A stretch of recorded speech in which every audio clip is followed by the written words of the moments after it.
สบายดีหมู่เพื่อนยามแรงมื้อนี้ซึ่งเป็นวันที่15เนาะ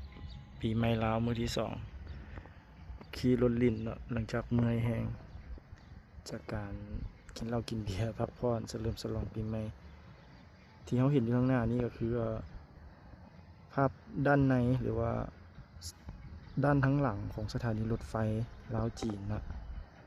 ขี่รถลิ้นมาเห็นมุมนี้ก็เลยลองขี่เข้ามาเบิ่ง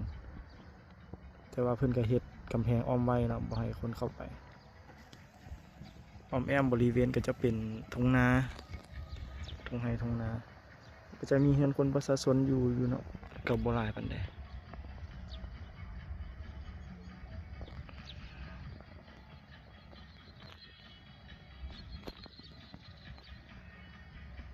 เนาะ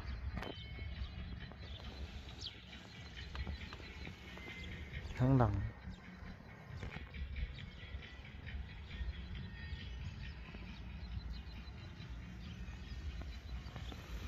บรรยากาศยามแรง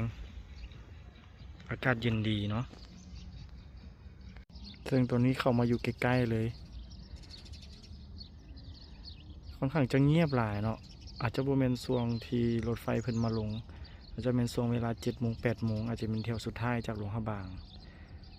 มาลงนครหลวงเนาะซึ่งตัวนี้เป็นสถานีรถไฟลาวจีนอยู่นครหลวงก็จะประมาณนี้เดี๋ยวเราขี่เข้าไปใกล้ๆกว่านี้นะก็จะประมาณนี้เนาะซึ่งแนวเข้าไปป้ายจะเป็นภาษาจีนซึ่งเราเองก็อ่านบ่ได้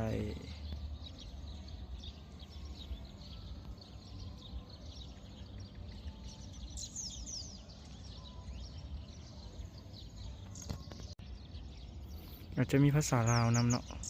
ปะปนกันไปแล้วก็ภาษาอังกฤษบรรยากาศท้องฟ้ายามค่ำแรงบรรยากาศยามแรงเนาะสถานีรถไฟลาวจีนซึ่งเราเองก็อยู่ทั้งบริเวณอ้อมแอมสถานีรถไฟเห็นมันเป็นทางเข้ามาก็เลยลองขี่เข้ามาเบิ่งก็ได้เห็นอีกมุมของสถานีรถไฟลาวจีนกว้างขวางดีเนาะ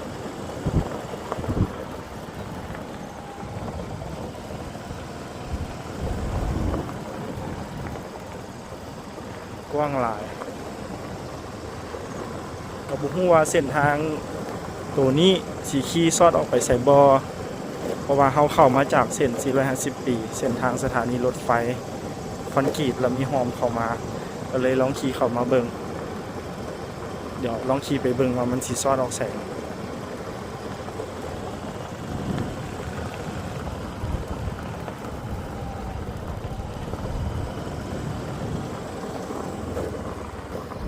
ขี่เข้ามาทางไหนๆก็มีเฮือนคนอยู่เนาะ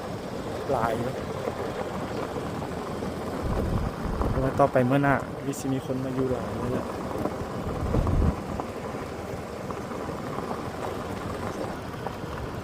ตามเส้นทางรถไฟอยู่ที่นครหลวงเวียงจันทน์สปป.ลาวช่วงปีใหม่ปีนี้เขาก็อยู่นครหลวงอยู่น้ำเงินอยู่น้ำพ่อแม่ก็ได้ไปลิ้นแสงเพราะว่าจะเมื่อยล้าในการไปกินเลี้ยงปีใหม่โดยพรลูกค้าคือเลยบ่ได้ออกไปใส่บุญขอพักผ่อนมีเงินคนอยู่นะเดี๋ยวเขาลองขี่เข้ามาเบิ่งเลิกๆละทางเริ่มยากแล้วเบิ่งทนทางขี่มอไซค์มาซอดออกมาทางนี้เองคุ้นๆเนาะว่าไปทางใดอาจจะเป็นทางที่เขาไปวัดเมื่อวานนี้ไปส่งพระเดี๋ยวลองขี่ไปเบิ่งกัน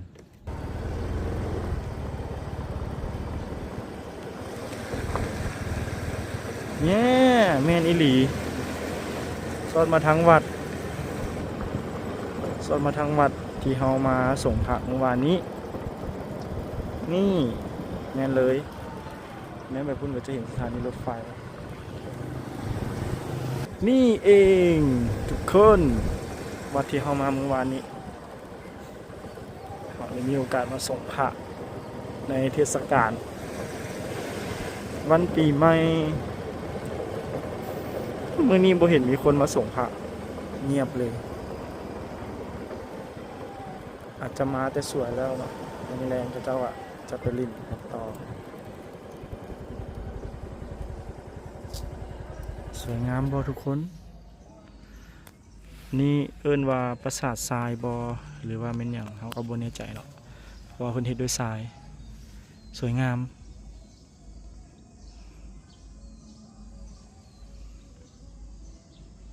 นี่เนาะมาฮอดนี้เฮาก็สิกลับก่อนละแต่ไหนปีใหม่ฟ้าใหม่ขอให้ทุกคนสุขภาพแข็งแรงเด้อร่ำรวย